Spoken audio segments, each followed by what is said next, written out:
سامعین کرام السلام علیکم ورحمۃ اللہ وبرکاتہ. صلی اللہ رسول الکریم اما بعد فاعوذ باللہ من الشیطان الرجیم بسم اللہ الرحمن الرحیم. اما بنعمت ربک فحدث صدق اللہ مولانا العظیم وصدق رسولہ النبی الامین الکریم ونحن على ذلك لمن الشاکرین والشاکرین والحمد للہ رب العالمین. آئیے ہم اور آپ سب سے پہلے نبی اور آل نبی کی بارگاہ میں جھوم جھوم کر عقیدت و محبت کے ساتھ درود و سلام کی ڈالیاں نچھاور کرنے پڑھیں بآواز بلند اللهم صل على سيدنا شفيعنا علي سيدنا مولانا محمد بارك وسلم صلوا عليه الصلاة والسلام عليك يا حبيبي يا رسول الله صلى الله تعالى عليه وسلم. عالم اسلام کو دل کی گہرائیوں سے نبی پاک صلی اللہ تعالی علیہ وسلم کا میلاد بہت بہت مبارک ہو. اللہ تبارک و تعالی اس میلاد پاک کی ہمیں خوب خوب برکتیں نصیب عطا فرمائے. آمین ثم آمین. اور مولا تبارک و تعالی یوم ولادت مصطفیٰ صلی اللہ تعالی علیہ وسلم کے توسل سے ہمارے ملک میں امن و امان عطا فرمائے. آمین. ہمارے ملک میں خوشحالی کا ماحول عطا فرمائے. مولا تبارک و تعالی امت مسلمہ کے حال کا رحم فرمائے. آمین ثم آمین. آج آپ اور ہم یہاں پر پیارے آقا علیہ السلام کا میلاد منانے کے لیے جمع ہوئے ہیں. اللہ تبارک و تعالی ہمارے جمع ہونے کو اپنی بارگاہ میں قبول فرمائے. آمین. یاد رکھیں کہ ہمارا جمع ہونا ضائع نہیں جائے گا بلکہ شریعت کے دائرے میں رہتے ہوئے جائز و مستحسن ہے ہمارا یہ عمل.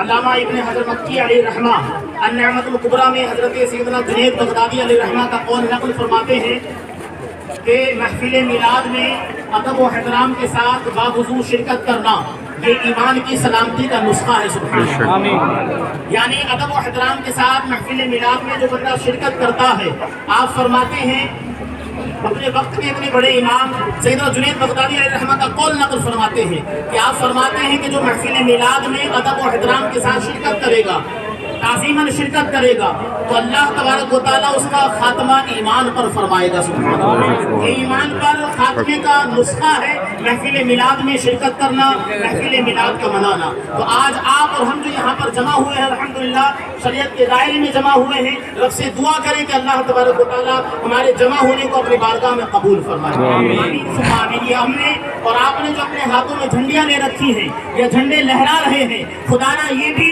جائز و مستحسن ہے شریعت کے دائرے میں یہ عمل ہے. خدانا کسی کے بہکاوے میں آنے کی کوشش نہ کیا کریں, گمراہ کن لوگوں کی باتوں میں نہ آیا کریں بلکہ سنی صحیح العقیدہ علماء کے بیانات کو سنا کریں.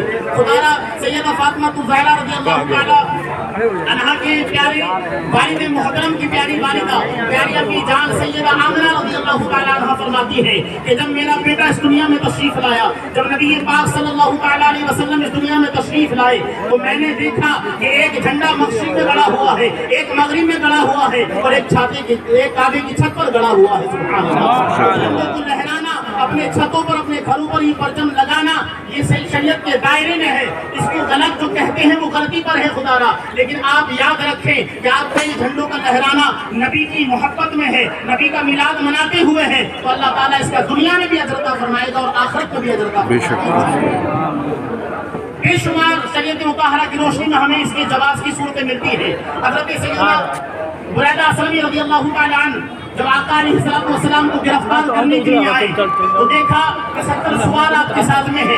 پوچھا گیا کہ آپ کون ہیں؟ اللہ کے رسول نے فرمایا کہ میں عبداللہ محمد بن عبداللہ ہوں, اللہ کا رسول ہوں. اللہ اکبر. جب اتنا سنا تو حضرت بریدہ فوراً ہی نبی پاک صلی اللہ علیہ وسلم سے گفتگو فرمانے کے بعد اور جاننے کے بعد یہ اللہ کے نبی ہیں اسلام لے آئے اور اس کے بعد آقا علیہ السلام سے کہا کہ یا رسول اللہ اب آپ کی مدینے میں انٹری یوں ہی نہیں ہوتی بلکہ آپ نے اپنے سر سے امامے کو اتارا اور اسے جھنڈے کی شکل دی اور اسے جھنڈے کی شکل دینے کے بعد ہوا میں لہراتے ہوئے 70 سواروں کے ساتھ نبی پاک صلی اللہ علیہ وسلم کا داخلہ جلوس کے ساتھ ہوا. بے شک سبحان اللہ. سبحان اللہ. جلوس نکال رہے ہیں, جلوس میلاد نکال رہے ہیں, یہ بھی جائز و مستحسن ہے خدارا, لیکن اس کے ساتھ ساتھ ایک پیغام دینا چاہوں گا, ایک فکر دینا چاہوں گا. ہم جس نبی کا میلاد منا رہے ہیں, ہم جس نبی کے میلاد میں جمع ہوئے ہیں, جو ہم اجلاس کر رہے ہیں یا جلوس میلاد میں شرکت کر رہے ہیں خدارا, اسی نبی کا فرمان ہے کہ راستے میں تکلیف کی چیزوں کو